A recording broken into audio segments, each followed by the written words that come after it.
le Qatar, comme on sait, est un tout petit pays minuscule qui fait à peine un peu plus de 11 000 km². Et il a cette fragilité géopolitique, puisqu'il est coincé entre l'Arabie Saoudite et l'Iran, donc les grandes puissances régionales. Alors pour exister, il ne pouvait compter que sur le soft power, son soft power, ce qu'il a développé, c'est-à-dire la capacité d'un pays à rayonner des moyens non militaires, non coercitifs. Le deuxième autre pilier important, c'est l'investissement financier. Le Qatar est assis sur un des plus grands gisements gaz au monde qu'il partage avec l'Iran. Et grâce à l'exploitation de ce gaz, il a réussi à exploiter, surtout à partir des années 90, cette richesse énorme. Un petit pays, le Qatar a réussi à bien l'utiliser, à bien la gérer. Et enfin, la dernière chose, c'est la diplomatie.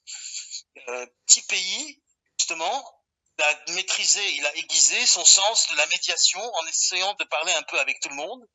Et ça lui a donné aussi cette marge de manœuvre sur la scène internationale.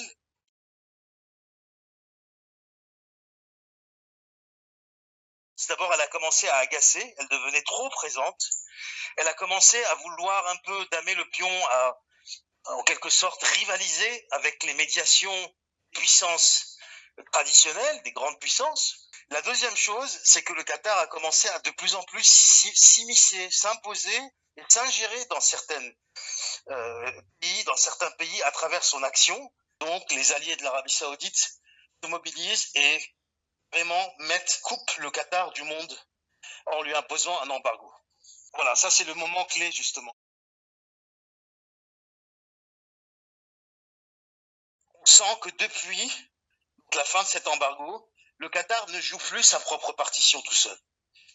Et il devra se concerter avec l'Arabie Saoudite. Il faut quand même souligner que depuis le déclenchement de la crise à Gaza, de la guerre à Gaza, le Qatar a joué un rôle intermédiaire.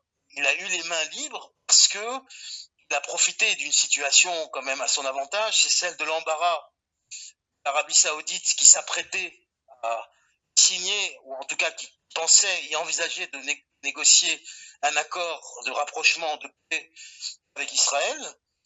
Les Émirats arabes unis qui, eux, avaient déjà franchi ce pas et qui se sont retrouvés dans une situation encore plus embarrassante que l'action militaire israélienne contre les civils, enfin voilà, embarrasser les pays arabes qui ont signé ce rapprochement, les accords d'Abraham. Donc le Qatar a saisi l'occasion pour montrer qu'il était encore capable, quelque part, de briller par cette flexibilité qu'il a acquis et qui est toujours aujourd'hui vigueur, qu'il s'efforce de continuer à utiliser sans froisser l'orgueil de ses voisins.